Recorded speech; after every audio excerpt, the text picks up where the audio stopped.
Alors, du coup, on va commencer. Alors, juste pour. Donc certains d'entre vous ont déjà participé à ce qu'on appelle aujourd'hui des Digital XP. On en a fait 2 précédemment, celui-ci est le 3e. Les deux premiers qu'on a fait, le premier portait sur le Big Data et le second portait sur la réalité augmentée en production. Donc vous pouvez de toute façon retrouver les captations vidéo sur l'intranet. Donc l'idée c'est d'avoir des sessions avec 15-20 personnes sur un public relativement hétérogène. Quand vous le voyez, on a à peu près tous les services, tous les types de métiers. Sur une thématique, l'idée c'est c'est de faire un petit peu de pédagogie, c'est-à-dire que le but c'est pas aujourd'hui ici de constituer une équipe projet particulière. Hein. L'idée c'est de vous donner de l'info sur sur un sujet et de diffuser en interne des éléments qui nous permettent de voir un peu ce qui se passe ailleurs. L'idée c'est vraiment de se dire on n'arrête pas de dire qu'il y a des choses qui se passent dans notre écosystème, donc c'est d'aller voir ce qui se fait ailleurs sur différents sujets, comment on peut bosser. Suite à ça, si jamais il y a des idées qui remontent, si jamais ça donne lieu à des sujets, des projets, on verra. Mais c'est pas ce qu'on vous demande particulièrement aujourd'hui. On est vraiment sur un mode, on vient, on collabore, on se pose des questions. Parfait, très bien. Eh bien, c'est parfait. Et ce que vous êtes en train de voir, ce que fait Benjamin, va certainement illustrer tous les concepts que Benjamin va vous présenter autour du système. Mais avant ça, on va jouer à la balle. Très rapidement, vous connaissez certainement tous, mais vous ne connaissez pas. Et le principe, c'est tout simple, c'est celui qui a la balle, celui qui parle. Ça va être juste le prénom, juste le prénom. Dites juste la fonction que vous avez chez Novista, pas la peine de tout dérouler, juste dites la fonction du service, au moins qu'on arrive à comprendre quel rôle vous avez chez Novista. Et ensuite, dites un mot que vous pensez que nous ne connaissons pas ou que l'Assemblée ne connaît pas. Un mot que vous pensez que nous ne connaissons pas ou que l'Assemblée ne connaît pas. Et tout le monde aura la balle. Quand on passe la balle, on est bienveillant. Un tir tendu. C'est pas de balle à prisonnier. Alors, d'accord. La balle, on la passe tout simplement, vous pouvez la passer de la main à la main. Et si vous voulez l'envoyer, et vous avez le droit d'envoyer, vous l'envoyez en cloche, ce qui permet de gagner du temps. Et quand vous envoyez la balle, vous fixez du regard la personne à qui vous allez envoyer la balle, et vous lui envoyez la balle. Bonjour à tous, Thierry Guinard, je suis chef de projet au sein du bureau d'études aéronautique à la Plaine. Alors là, il faut que je donne le mot. Un mot que vous pensez qu'au moins Benjamin et moi nous ne connaissons pas. H7G6. H7, tous les. Fixez bien du regard avant. Prévenez que vous allez envoyer. Attention. Bravo. Florence comme interne. Un mot que vous ne connaissez pas, je ne suis pas sûre. Je suis dans la com, donc c'est un peu compliqué. C'est pas possible.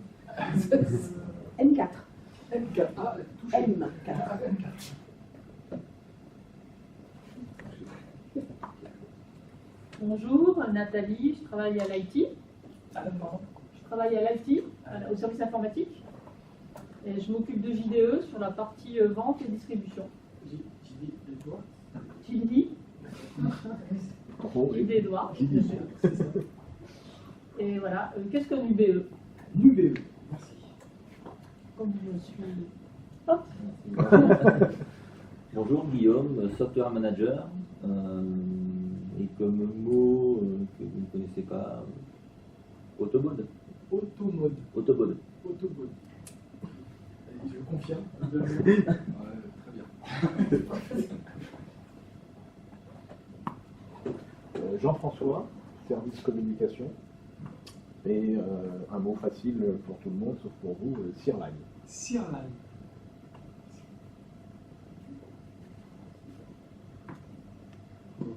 Alexandre, je suis responsable CRM pour la partie technique. API. J'ai pas compris. Non API. Non API. Je confirme, je ne connais pas. Benjamin. Toujours pas. Ok. Bonjour à tous. Moussa Ba, responsable qualité. Donc, Rodros. Moi j'ai fait latin. Bonjour, Hélène, je fais partie de l'équipe de Cédric, donc compagnie digitale, où je m'occupe d'Office 365 et plus particulièrement de ShareGate et de OneDrive, de SharePoint et OneDrive, et le troisième, je répète, ShareGate. D'accord, très bien. Je ne connais pas. Alors, aidez pour savoir ceux qui n'ont pas parlé, levez la main.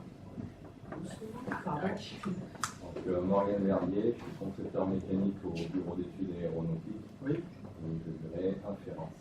Inférence. Jérémy, directeur des ventes Europe du Sud, Oui. à BNDC.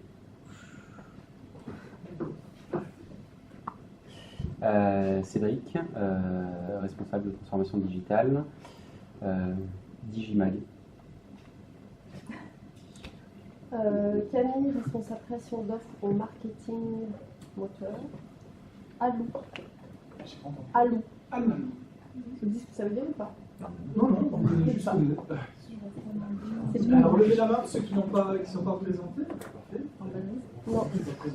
Bonjour, Ludivine, je suis à la com externe, je gère la coordination des campagnes digitales et Nano PLC. Nano PLC. Comment on dit? Attention. Oui. Bonjour, Amélie, je suis responsable des ressources humaines. On n'a pas beaucoup de mots compliqués dans mon service, mais peut-être vous donner un autre logiciel, Easy. Ah, je ne connais pas. Est-ce que tout le monde a parlé? Moi, je vais pas parler. Bonjour, Damien. Donc, je suis le créateur et animateur de la société 3 Conseils, qui est spécialisée dans le Lean, le Six Sigma et l'Agile, et entre autres l'UX. Un mot que peut-être vous ne connaissez pas, l'effectuation. Benjamin Autrichy, je suis consultant formateur indépendant sur les méthodes UX. Donc peut-être vous ne connaissez pas encore le mot UX, mais on va vite libérer les choses. Mon mot c'est wireframe. Wireframe. Voilà. Tout le monde a eu ça. Très bien. Donc on a fait ce petit jeu, en fait, de facto, avec cette petite bague qui est complètement anodine, au-delà du fait qu'on a partagé tous nos virus, nos bactéries et compagnie, ça a en fait juste formé le groupe, voilà, tout simplement. Et ça l'a formé, ça l'a matérialisé, parce qu'on aurait pu très bien faire une réunion, bonjour, je suis Damien et tout. Mais là, ça l'a matérialisé. Ok, donc voilà, c'est une sorte d'inclusion, un petit outil d'inclusion. Vous pouvez l'utiliser sans aucun problème. Je l'utilise très fréquemment, Benjamin l'utilise, et ça marche plutôt bien. La preuve, si quelqu'un arrivait, de facto, il sentirait que c'est pas si il inclurait bien sûr bienveillance, mais il n'aurait pas eu ce petit jeu qui lui aurait permis de. Voilà. Je laisse la parole à Benjamin. Juste on est filmé, c'est ça? Oui. Très bien. Aucun souci. Benjamin va vous expliquer l'UX et vous allez voir, il va y avoir beaucoup de choses qui vont se passer également ici. C'est ce qu'on va faire, on appelle un sketch meeting, c'est-à-dire au fur et à mesure que les choses vont se passer, on va prendre des notes sur ce que vous racontez, ce que vous dites, des petits dessins qui vont permettre de garder tout de suite à la fin. Vous aurez un compte rendu de ce qui aura été fait, plus évidemment le support et tout ce que Benjamin sera. Benjamin, je peux te faire parole. Merci beaucoup. Déjà, merci beaucoup de nous accueillir.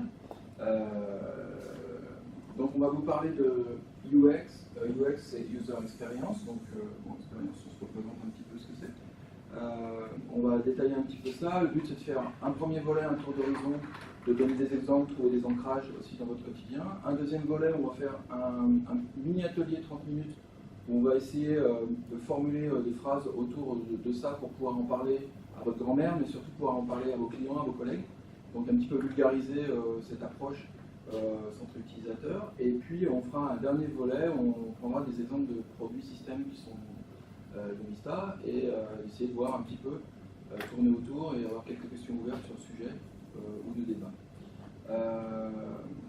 Alors moi je vais vous raconter l'histoire de, alors pas ma grand-mère parce que malheureusement ma mère, 75 ans, et un jour ma maman m'a dit, enfin il y a quelques temps, elle me dit, en fait tu as changé de travail, qu'est-ce que tu fais, est-ce que tu es toujours dans l'internet?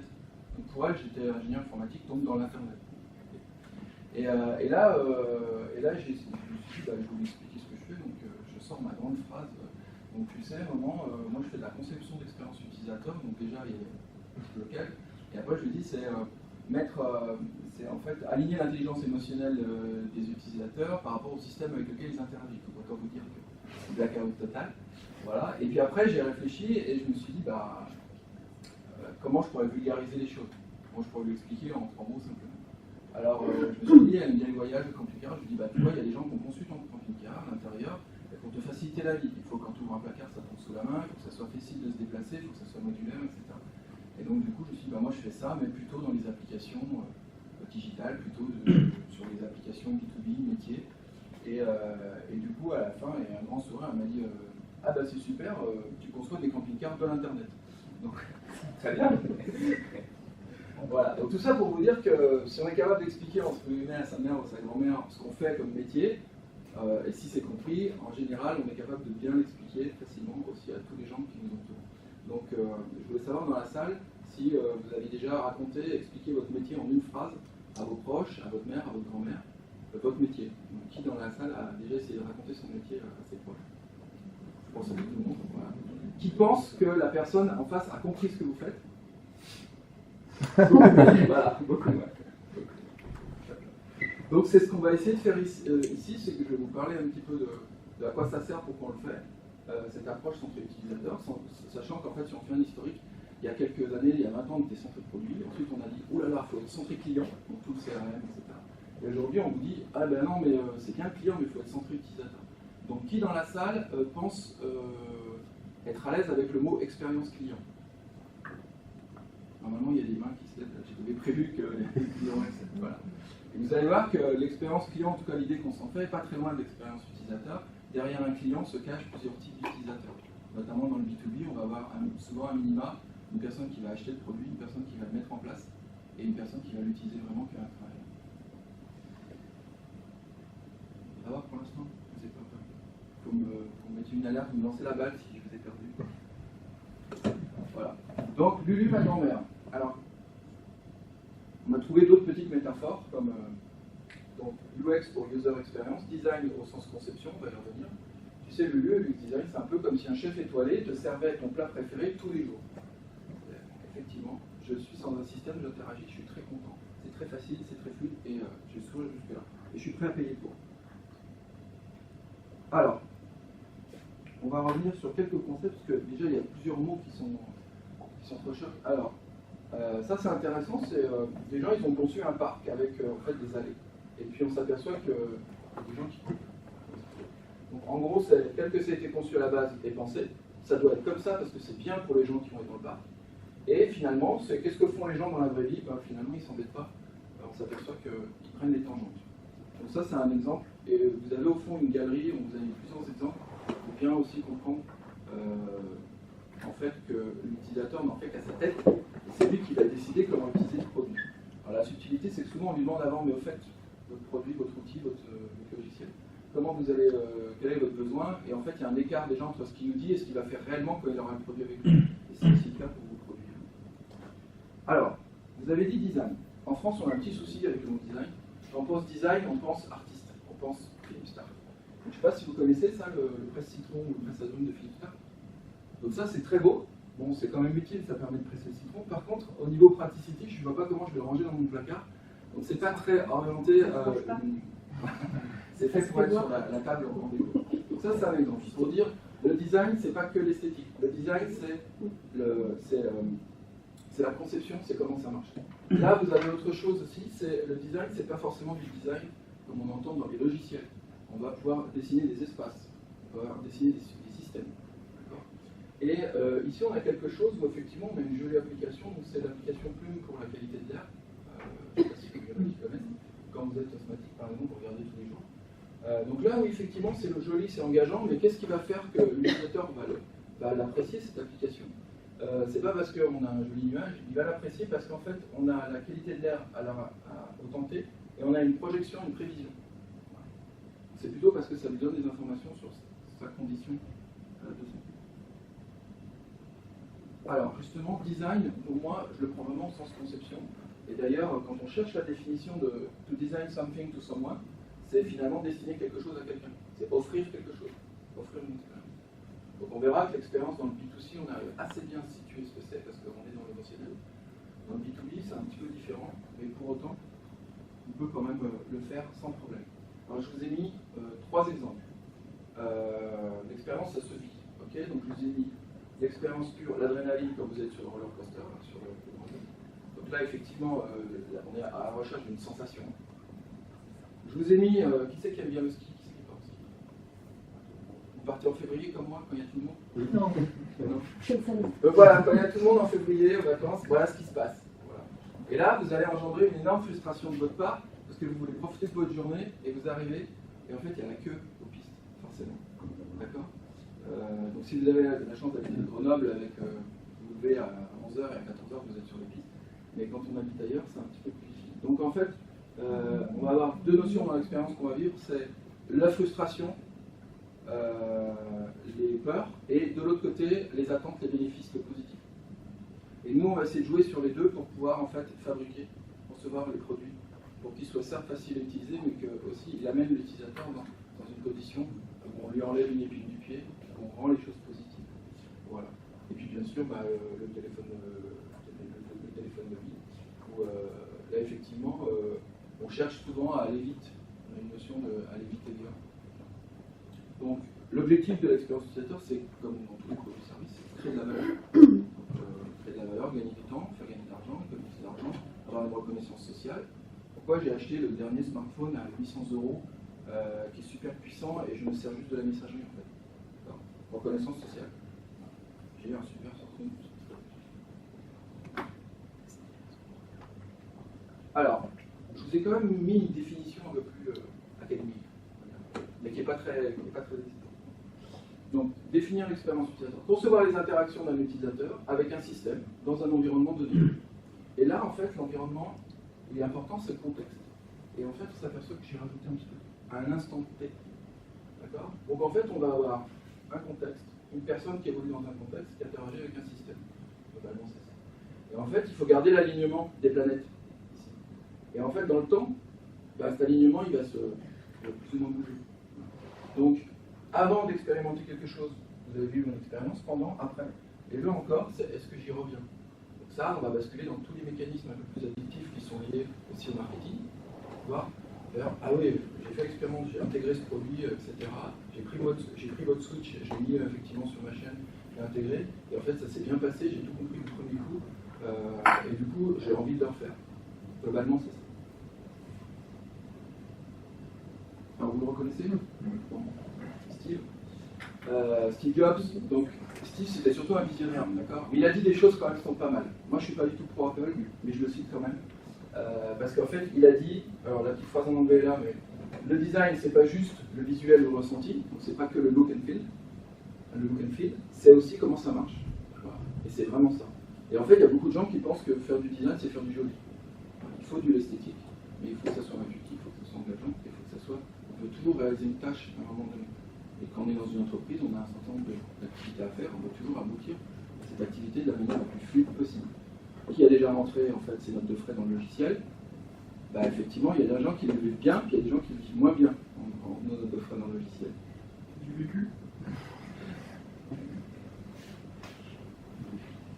Alors, je vous propose de vous emmener un peu plus loin. L'expérience utilisateur, l'utilisabilité, usability en anglais, c'est lié au départ aux sciences cognitives, c'est lié aux interactions, et notamment il y a des gens qui étudient par exemple l'interaction du pilote dans son cockpit, notamment ça, avec plusieurs de vos produits, et qui utilisent en fait une approche expérience utilisateur basée sur les sciences cognitives. Aujourd'hui on a rajouté toute la partie émotionnelle et ressentie dans l'expérience, et Peter Morville il a fait cette petite rosace super sympa, et en expliquant en fait quelles sont les grandes composantes. Il faut que ça soit crédible, c'est-à-dire que il faut qu'il y ait une cohérence dans ce que vous voyez, dans ce que vous faites. Il faut que ça soit accessible au sens, pour les personnes par exemple malvoyantes, malentendantes, c'est la notion d'accessibilité, notamment pour les logiciels. Et il faut que ça soit désirable. D'accord ? Donc là, on commence à être dans un point où on peut dire, ben, ça c'est le job du marketing, quelque part, de la communication. Et en fait, on cherche une seule chose, ça crée plus de valeur. Là, je vous ai résumé la chose en vous mettant le côté bleu, utilité, on cherche des bénéfices et on cherche à lever des frustrations. Le désirable, c'est l'esthétisme. Là, je n'ai pas parlé, mais ils ont rajouté le côté éthique. Aujourd'hui, on parle beaucoup de valeur dans les entreprises. L'accessible, c'est l'inclusif. Voilà, le crédible, c'est le réalisme, la cohérence. Et le valuable, c'est le business finalement. Parce que c'est bien de faire plaisir aux gens qui utilisent vos produits. Et c'est mieux si ça vous génère des chiffres d'affaires. C'est quand même, il y a toujours ce... Alors, prenons l'Espresso. L'Espresso, c'est intéressant parce qu'en fait, déjà, ils font du B2B, du B2C. On va rajouter quand on est dans les B2 quelque chose, le B2E, business to employee. On peut décliner à l'infini. L'Espresso, ils vendaient des machines à la base, ils ont fait des machines. Et en fait, ils ont vu que leur business model allait très vite dériver vers de la vente de consommables. Et ils vous présentent en fait le consommable comme quelque chose un produit de luxe, du chocolat. Et puis aujourd'hui, en fait, vous pouvez commander vos capsules sur un logiciel. Alors, ce qui est intéressant de voir ici, c'est que vous avez à la fois du produit physique complété par des services, en ligne ou pas, et complété par des logiciels. Et j'ai l'impression que vous faites déjà les trois.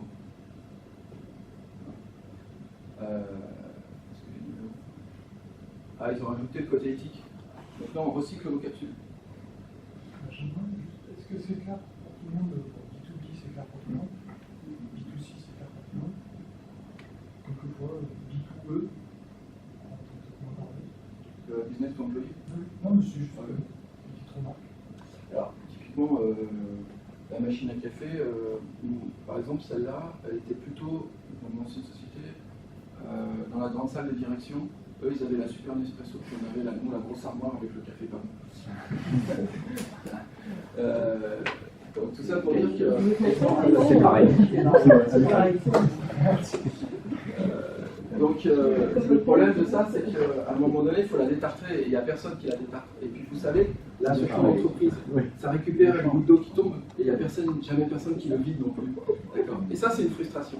Donc moi, ce que je voudrais demander à l'Espresso, c'est qu'il me fasse quelque chose qui me permette de recycler ce qui tombe, ou de la sécher, et qui se détarte automatiquement aussi. Voilà. Et eux, Nespresso, ils nous l'ont fait il y a 2 ans, une cafetière connectée. Oui, mais pourquoi? J'ai discuté avec quelqu'un d'Espresso, il m'a dit que c'était un flop total. Parce que qu'on me dise que ma machine la consommait tant qu'il faut que je rachète des cartouches, pas mal. Mais moi, je cherche à avoir du bon café et pas avoir de maintenance à faire. Comme les lavages. Comme les lavages? Certains sont connectés. D'accord. Ils arrivent à connaître le nombre de lessives qu'on fait par semaine, machin, et ils adaptent les programmes à la tube, en téléchargement automatique. C'est plutôt bien ou pas bien? Tout le monde est plutôt utile. Utilise le programme 4 à 95% du temps. Ok, donc ça c'est un retour d'expérience. Donc toujours chercher effectivement qu'est-ce que ça va apporter à l'utilisateur. C'est bien de mettre de la techno partout. Donc il faut d'abord voir comment elle peut vraiment être exploitée, c'est quand même utile. Je vais passer cet exemple-là. On va aller directement sur le process. Alors, quand on fait de la conception orientée utilisateur, qu'est-ce qu'on fait? En fait, c'est un cycle projet. D'habitude, dans un cycle projet, on fait plutôt, on définit ce qu'on a besoin, on cherche des solutions, on fait un prototype en général, mais tout le monde ne fait pas des prototypes. Et ensuite, on délivre sur le marché le produit. Nous, ce qu'on vous propose, c'est de raisonner un peu différemment. On fait une phase d'empathie. Alors, ça veut dire quoi la différence entre définir le besoin et être empathique? En fait, derrière le besoin de l'utilisateur, il y a toujours un besoin plus profond. Et on va poser la question du pourquoi. Pourquoi tu es graphiste? Parce que j'aime bien dessiner. D'accord. Pourquoi tu aimes bien dessiner? Parce qu'effectivement, quand j'étais petit, je faisais un certain nombre de dessins, ça plaisait bien, tout le monde disait que je savais bien dessiner. Mais pourquoi tu aimes bien dessiner? Parce que quand j'étais petit dans ma famille, j'arrivais pas bien à communiquer avec mes parents et par le dessin, je pouvais communiquer ce que je pouvais pas dire. Et vous savez, quand on creuse les pourquoi, il y en a qui connaissent sûrement les pourquoi.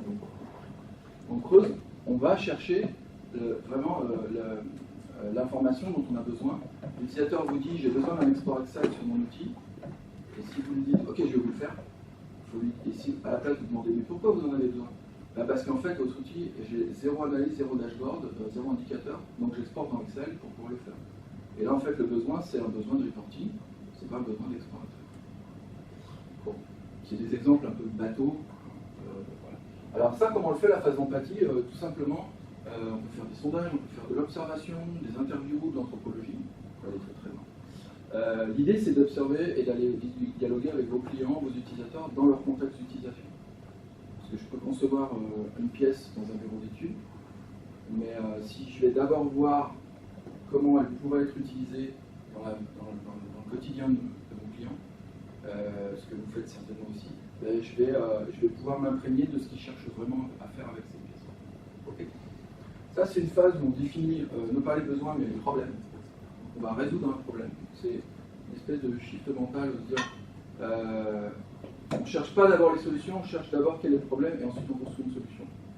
Et ça, ça a l'air facile, mais en fait, on a tous le travers, et moi y compris, de se dire, penser solution. Et puis là, la phase d'idéation, c'est trouver des solutions, et éventuellement, on peut sortir du cadre. Et puis là, en fait, prototyper et tester, ça veut dire qu'avant de délivrer sur le marché, on va effectivement faire un proto, plus vite on échoue, plus vite on teste, plus vite on a des réponses, si on est dans la bonne voie ou pas. Et les tests, c'est pas ok, j'ai testé, etc. C'est mon utilisateur, vous le mettez en situation, vous lui donnez une mission, une tâche à faire, il va faire sa tâche et c'est à lui de découvrir comment ça marche. Moi, quand je fais tester un bout de logiciel, je ne vais jamais faire une démo. Je vais lui dire, voilà, tu me recherches, tu vas commander un t-shirt blanc de telle taille, comment tu fais?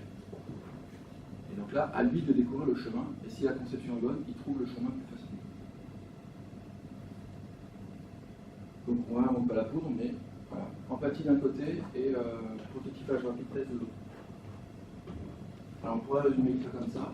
On va sur le terrain, on cerne le problème, on trouve des solutions, on prototype, et on cherche à avoir un feedback. Le proto n'a qu'une utilité, c'est d'avoir du feedback. Mais le proto, si le feedback est bon, c'est déjà un morceau de votre solution que vous pouvez réutiliser. Mais il y a beaucoup de gens qui ont peur de faire du jetable. Même un jetable qui m'a coûté 3 jours, ben, je peux le jeter. Sur un projet où je sais que ma solution, je vais mettre 100, 200 jours pour l'implémenter. Je trouvais ça c'était intéressant, la notion entre sympathie, je me précipite pour aider, la compassion, donc il est super sympa, il dit vas-y, tu vas y arriver. Et finalement, l'empathie, c'est d'aller en fait donner les moyens à l'autre de trouver comment faire. Donc, donner les moyens à notre utilisateur de trouver comment faire par la tête.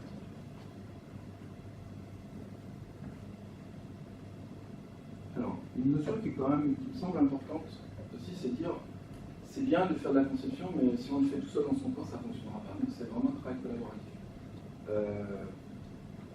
Donc nous, bon, on prône tout ce qui est lié à l'agile, mais globalement, souvent les gens travaillent un petit peu comme ça, à gauche.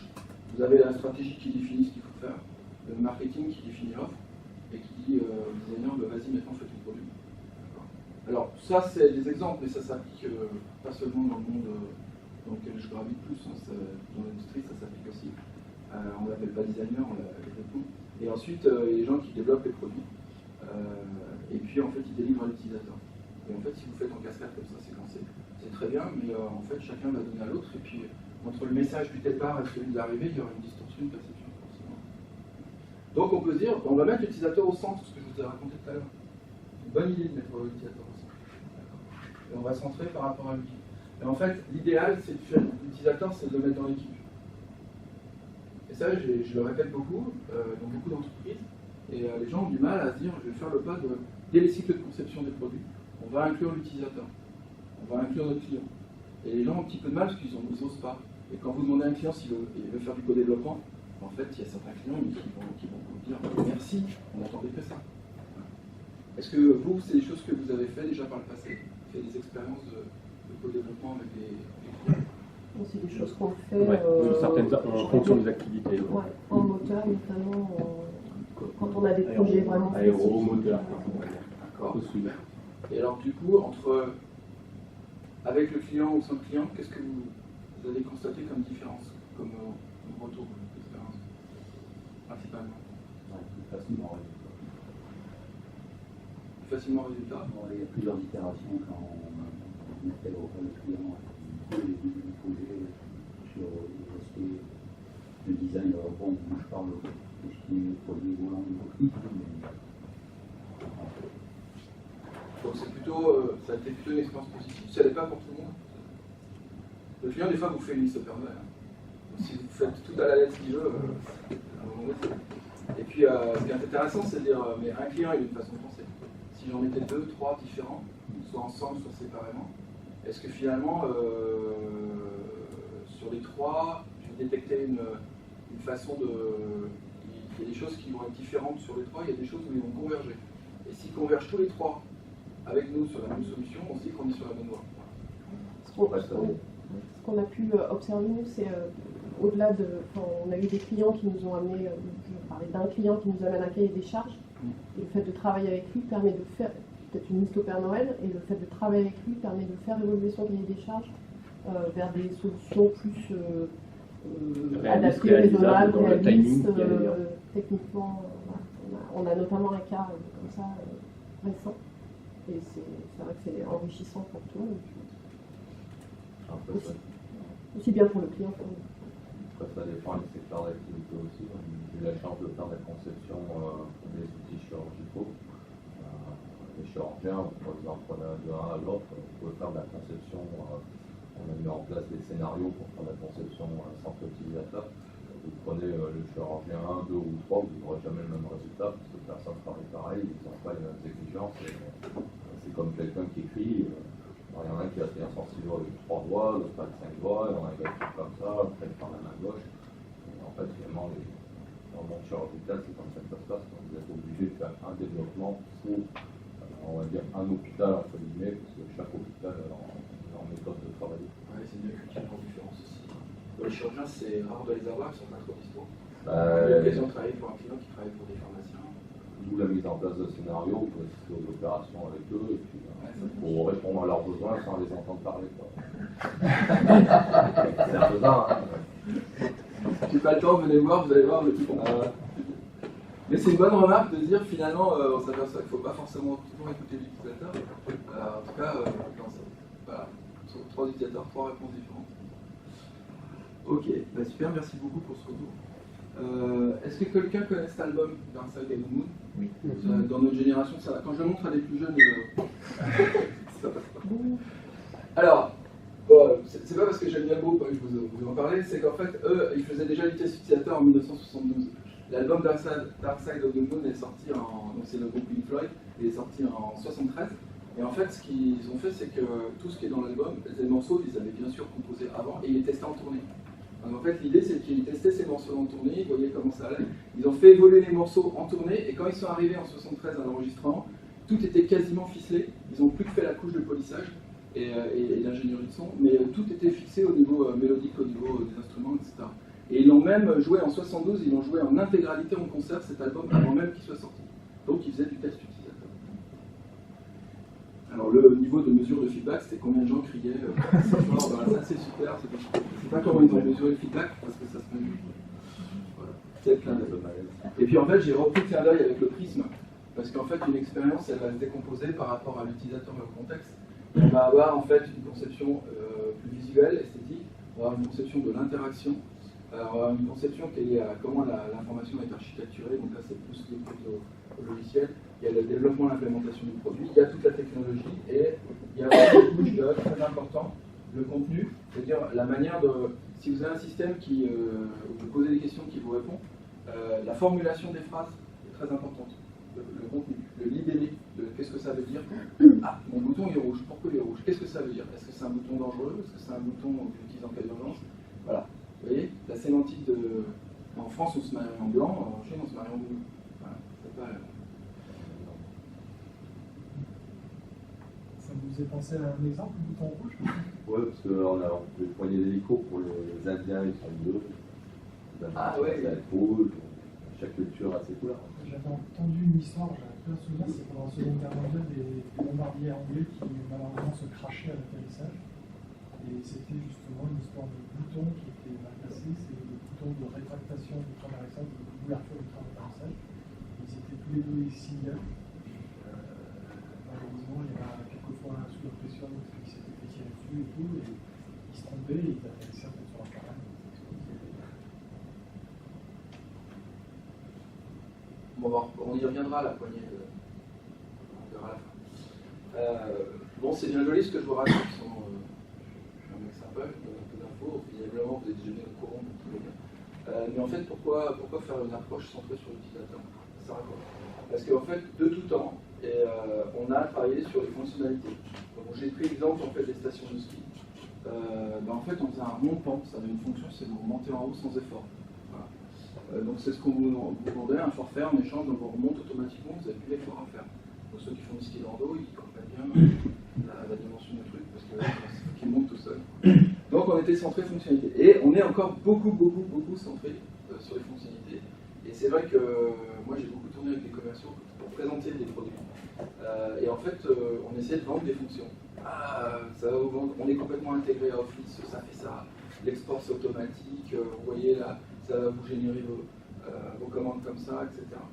Et finalement, l'utilisateur peut tilter sur une fonctionnalité, mais ce qu'il attend, c'est surtout que ça lui facilite la vie, que ce soit plus rapide pour lui. Et, donc en fait, pour les stations de ski, à un moment donné, il y a eu la mode des skis paraboliques puis des snowboards. Donc ils se sont dit, on va s'adapter. On a une demande en fait, des clients, on va s'adapter à cette demande. Donc les gens demandaient en fait de pouvoir pratiquer aussi leur sport. Donc ils ont aménagé les snowparks qu'on connaît aujourd'hui, les border cross, etc. Et en fait le discours un petit peu, on va dire la partie business, discours marketing a un peu changé. Là on était sur, on vous vend un grand domaine avec des remontées mécaniques performantes. Là on vous vend des grands espaces et on commence à vous vendre en fait, vous aurez de la neige fraîche, vous aurez des grands espaces, vous allez vous éclater. On commence à vous vendre un petit peu plus d'émotion. Et aujourd'hui, donc je n'invente pas, hein, c'est vrai. Ça c'est le téléphérique qui rejoint les arcs à la Plagne, qui déforme un petit peu la vision de la vallée au passage. C'est un téléphérique qui rejoint ces deux grosses stations qui étaient déjà énormes. Et en fait, ce téléphérique, la nuit, il vous propose d'aller dîner dans la boîte en fer. Donc c'est du dîner aux chandelles avec votre conjoint, votre épouse, votre époux. Et il vous embarque et il vous suspend, voilà. Et donc là, on est vraiment dans l'expérience, l'émotion pure. Est-ce que j'ai besoin de ça pour en fait m'éclater dans ma semaine de ski? Moi déjà, s'il n'y a pas d'attente montée, c'est déjà pas mal. Si mes enfants sont pas mal, ça marche pas. Donc voilà, donc juste pour vous dire le clin d'œil, on parle même aujourd'hui de marketing expérientiel, ce qui est une bonne chose, parce qu'à un moment donné, il faut déclencher aussi, il faut donner envie. Mais vous pouvez donner envie si derrière la personne dit je comprends, je ne veux même pas envoyer de mail, j'y arrive pas, ça marche pas. Okay. Alors comme j'ai pris Studio, je vous ai pris quelqu'un d'autre, vous le reconnaissez? Ouais, Einstein. Mais j'ai mis exprès la photo jeune, parce qu'on fait tout le monde en tête.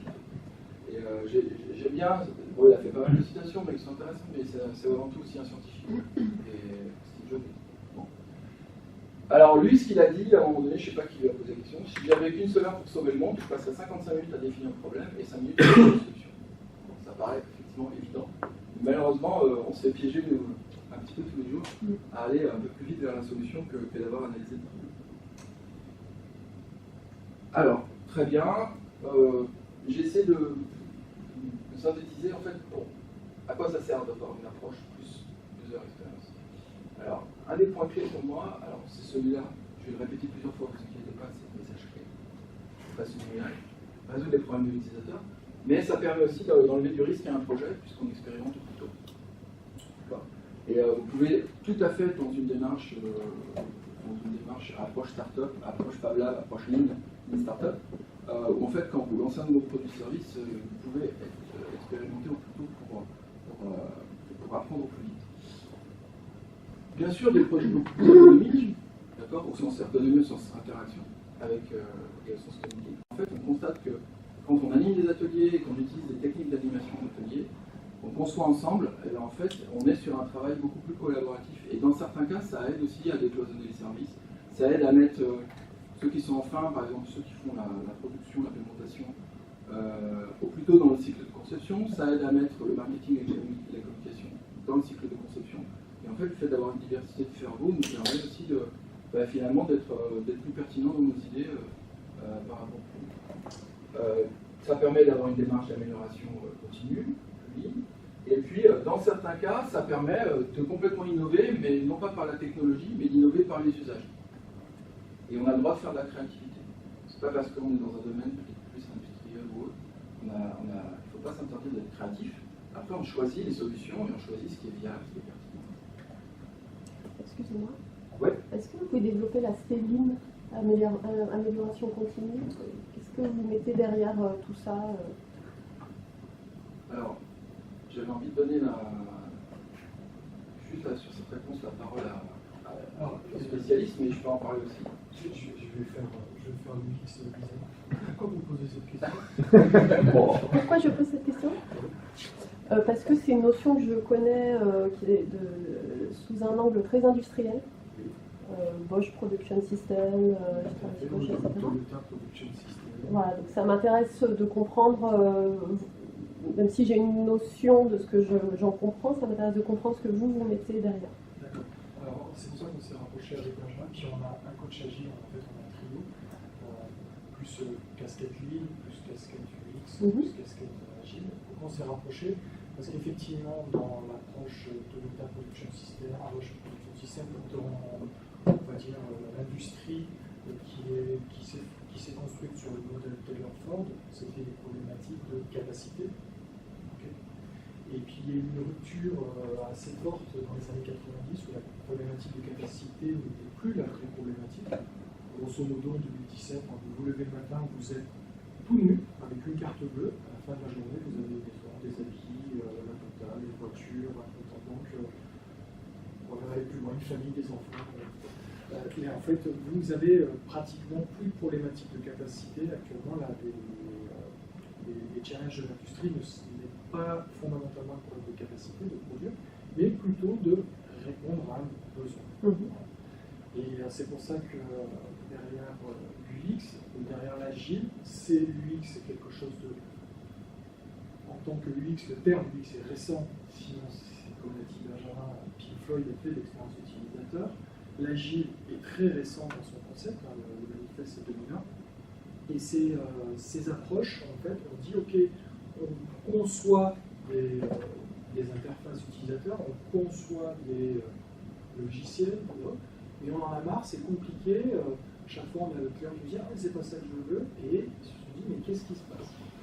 Ils se sont dit tiens, l'industrie a fait des choses pour augmenter la capacité, et ils se sont confrontés au même problème. Donc, quand le client a dit à la fin mais c'est pas ce que j'ai demandé, c'est ce qu'on a produit, il a fallu mettre en place des systèmes tirés, il a fallu mettre en place des managements d'équipe, des managements, et ils sont venus pomper en fait ces idées pour créer l'agile, pour améliorer encore plus l'expérience utilisateur. C'est-à-dire, ok, on parle d'utilisateur UX, en ligne on parle de client, en agile on parle d'utilisateur, c'est que veux-tu? Est-ce que je peux exprimer ton besoin? Ah, puis on a fait une différence entre besoin et demande. Et donc l'agile, l'UX et le Lean se sont auto-alimentés pour répondre à cette problématique de besoin. Si vous connaissez le Bosch System Production ou le Toyota Production System, la problématique n'est pas de dire est-ce que je peux produire? La problématique est que veut mon client et comment je peux le livrer au bon moment, au bon endroit, à la qualité de l'endroit. Donc c'est pour ça qu'on s'est rapproché. Est-ce que j'ai répondu à... Oui, merci. Alors, je trouvais ça intéressant. On parle beaucoup d'innovation aujourd'hui, beaucoup dans les médias, beaucoup à Lyon, aussi certainement ici, la French Tech, machin, truc. Bon. Voilà, innovation partout. Et je pense que dans notre inconscient collectif, l'innovation est très liée à la technologie, ce qui est vrai. Maintenant, quand Google a dit on va faire des lunettes connectées avec le petit écran ici, Google a abandonné son projet au bout d'un certain temps, en tout cas pour les consommateurs. Mais il l'a testé en fait pour les préparateurs de colis. C'est pas parce qu'en fait on a une super idée, il y a une super techno que ça va forcément couvrir un usage. Donc moi j'ai découvert récemment d'autres mots qui sont liés à l'innovation de marché. Je ne peux pas plus vous en parler, je ne sais pas encore ce que c'est derrière. Mais je trouvais ça intéressant. Ça rejoint peut-être pour ceux qui connaissent aussi la notion de stratégie ensemble, c'est-à-dire aller chercher, créer des nouveaux marchés qui n'existent pas, et réduire le coût de certaines fonctionnalités de mes concurrents. L'innovation d'usage, ça c'est plutôt notre credo. Et l'innovation, tout ça aussi, il ne faut pas oublier que les collaborateurs ils peuvent on peut leur donner la capacité d'innover. En général, ils sont très contents de participer à des ateliers créatifs. Moi, j'ai discuté avec des gens qui étaient chez Safran. Chez Safran, bah oui, dans l'année, ils ont l'objectif de produire 300 nouvelles idées innovantes. Je leur ai dit, mais pourquoi un objectif de 300 pourquoi pas 200?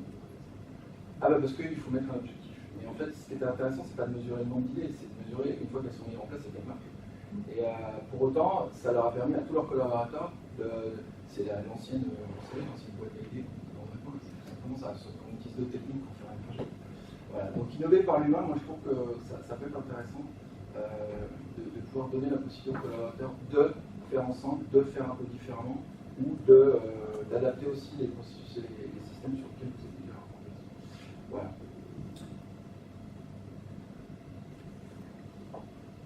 Alors vous l'avez compris, donc design égale conception, c'est pas qu'un problème de conception, on essaie de résoudre des problèmes liés à l'utilisation. Voilà. Et là, nous avions prévu, on va le faire, avec Cédric, un petit atelier. On avait prévu une petite heure de conférence, donc un petit atelier. Cet atelier, je le fais normalement sur 1h30, donc on va le faire en 30 minutes. Donc, je modifie un petit peu mes canevas. On va faire un petit peu de manipulation au post-it, vous allez voir, ça va bien se passer. J'espère que vous avez déjà utilisé ça. Alors, il y a moi j'ai des. Un jour, je suis arrivé, il m'a dit, non, mais j'ai plus l'âge de m'amuser à faire des post-it, donc je suis reparti avec mes post-it et puis je suis revenu avec des cartes à jouer. Et là, ça marche. Voilà. Alors, qu'est-ce qu'on va faire? On a un double objectif. On aimerait bien raconter, en fait, bah oui, tu sais, mamie, l'expérience utilisateur, c'est comme l'expérience utilisateur, ça sert à ça. Avoir une phrase, alors peut-être pas un pitch complet, mais avoir une phrase où on fait une petite métaphore pour faire comprendre à sa mamie, à ses collègues et à ses clients. Donc pour faire ça, il faut connaître son interlocuteur. Si vous rencontrez des gens et que vous leur expliquez votre métier, suivant les personnes que vous avez ou le contexte où vous êtes, vous n'avez pas forcément la possibilité de s'adapter à l'interlocuteur. Donc nous, on vous a construit des petits personnages, un petit profil de chacun, pour trouver des ancrages, pour pouvoir trouver des métaphores. Au passage, en fait, ça c'est une technique de construire des personnages, on appelle ça des personnages en jargon. C'est des personnes qui ne sont pas des... Aujourd'hui, on a fait des stéréotypes, mais normalement, il faut construire un personnage qui a un ensemble de comportements. Donc c'est un mélange de segments marketing, d'attitude, comportement, motivation, etc. Là, on nous a fait des stéréotypes, clairement. Mais bon, au moins, ça devrait... Donc l'objectif de l'atelier, c'est de effectivement formuler une phrase, une métaphore, un petit pitch, pour expliquer simplement ce que c'est l'expérience utilisateur à d'autres. Et là, ça va être à votre niveau. Et puis, c'est aussi vous faire découvrir une petite technique d'idéation. Et moi, celle-là, je l'ai baptisée, c'est pas moi qui ai inventé le mot, c'est Work Alone Together. On va faire une petite phase de temps individuel, et après une phase où on regroupe les idées. Et c'est l'inverse du brainstorming. Le brainstorming, on se met dans une pièce, tout le monde y va, et puis en fait, vous avez des gens qui prennent le lead naturellement, et vous avez des gens qui sont un peu plus réservés. Leurs idées. Au final, vous avez plein d'idées, mais vous n'avez peut-être pas les meilleures idées.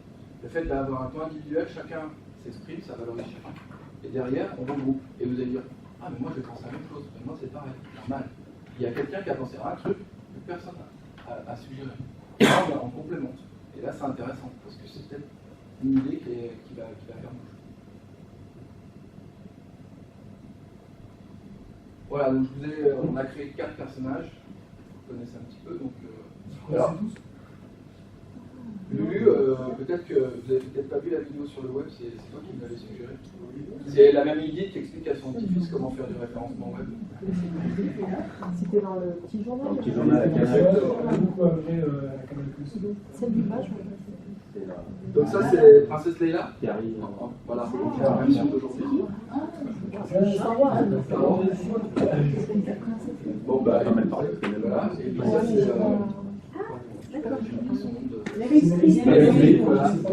dans le diable samedi en voilà, la bosse un petit peu directe. Donc on vous a préparé 4 canevas, comme ça on va faire 4 groupes, ou 3 si vous voulez. Donc je vous fais un peu qui est mamie Lulu, et puis en fait il va falloir un petit peu extrapoler sa personnalité, ses univers, son référence, ses motivations, ses frustrations, ses problèmes. Et problème par rapport à quoi? Donc on vous a rajouté un petit projet. Par exemple, elle va apprendre aux mamies à prendre le pouvoir sur le web, avec une plateforme e-learning. Donc Ça permet de se dire qu'est-ce qui va la freiner et qu'est-ce qui va... Et l'idée, c'est d'expliquer voilà ce que c'est l'UX et après, ça sera de la convaincre. Mais on va essayer de formuler une petite phrase de compréhension comme tu sais, mamie, l'UX design, c'est comme sans UX, etc. Et à la fin, je vous donnerai des exemples qui sont sortis d'autres ateliers. Il y a des belles perles. Voilà. Donc, Lulu, toujours sur la brèche. Au final, elle est très bonne cuisinière, même si elle a un pro web. Et en fait, elle explique à son petit-fils, mais tu sais, ton truc là, c'est normal, personne ne te trouve parce que tu n'as pas fait ça. Et là, tu mets en ligne, et ta chaîne YouTube, elle est comment, etc. etc. Et c'est une autodidacte. Voilà. Voilà ce que je peux vous dire sur elle. Voilà. Alors, Miranda, gros stéréotype. Donc, en fait, c'est la femme d'Executive Woman. Elle veut tout maîtriser, elle lâche rien, elle est tyrannique éventuellement avec ses collaborateurs. Et surtout, en fait, elle a 66 ans et elle ne veut pas lâcher les rênes de sa boîte. Elle ne veut pas s'arrêter de bosser. Et donc, il va falloir lui expliquer qu'à un moment donné, c'est bien, mais voilà. Elle est très exigeante. Et elle, son envie, c'est finalement de faire le nouveau réseau social des femmes actives avec des conseils et recettes de beauté. Puisqu'elle vend en fait des cosmétiques. Voilà. Ça va pour l'instant? Troisième, donc Princesse Léla. Alors, je l'appelle ma future cliente. Bon, pareil, c'est bizarre, c'est toutes des super mamies. Wanda Mamie, donc elle est plutôt ex-marketeuse de talent. Elle avait un studio, alors j'ai transposé, j'ai fait ce que j'ai voulu. Elle avait un studio d'animation. Et puis elle faisait beaucoup de sport, marathonienne, et elle aime bien investir aussi dans des startups. Voilà. Et donc elle, ce qu'elle aimerait, c'est commercialiser des voyages dans l'espace. Ah, le nombre de vols, c'est déjà pris. Monsieur Elon Musk est passé par là. Il y a déjà plusieurs plateformes qui vendent des billets pour l'espace et pour Mars. Donc, voilà pour les là. Et Louis, je lui connais une étiquette intrapreneur. Donc, est-ce que tout le monde est à l'aise avec intrapreneur ou pas? Non. Voilà. Donc, on parle de l'entrepreneur, on parle de la start-up. Et en fait, l'intrapreneur, ça serait récupérer la posture, la motivation et les façons de faire du start-upper et d'insuffler ça dans l'entreprise. Voilà. C'est pour ça qu'on parle d'intrapreneur. Il est plutôt jeune retraité, j'ai oublié de mettre son âge. Pourquoi je lui avais mis 62 ans? Il a fait toute sa carrière dans l'industrie, voilà. Toujours dans la même société. Il a passé dans plusieurs postes, etc. Jusqu'à arriver en fait à un poste de responsable d'innovation, parce que c'est tendance aujourd'hui et qu'il en faut. Et du coup, il est toujours en quête d'innovation. Donc lui, aujourd'hui, ce qu'il a envie de faire comme projet à la retraite, c'est d'inventorier les entrepôts avec des drones. D'accord. Okay. Alors, on rigole, mais en fait, ça existe. Oui, mais, voilà. C'est pour ça qu'on Vous rigole. l'avez. Voilà. Et moi, je connais Service Conseil qui l'a mis en place avec SAP. C'est ça chez vous, c'est autre chose? Donc ça nous fait penser à un profil d'une personne. Voilà, ah alors il s'appelle pas Louis, il s'appelle autrement. Je croyais qu'on avait le drone. Ok, donc ce que je vous propose, on va faire, vous allez voir, c'est assez simple. On va faire des petites tables. Donc vous vous mettez plutôt avec des personnes avec qui vous n'avez pas l'habitude de travailler. Ça, en fait, plus là, on est divers. C'est-à-dire que si on a effectivement des profils divers, on va avoir plus de richesse. Donc je vous laisse faire les groupes. Plutôt avec des gens avec qui effectivement vous n'avez pas beaucoup travaillé ou des gens qui sont pas du tout, réfléchissent pas du tout comme vous. On est sur une logique d'être spontané. On ne cherche pas à faire de l'exhaustif, on ne cherche pas à faire du parfait. Spontanéité. C'est pas grave si vous bloquez, c'est pas grave s'il y en a un qui fait 20 post-it puis moi j'en ai fait que 2. Il n'y a pas de règle. Et il n'y a pas de bonne et mauvaise réponse. On est toujours dans la bienveillance.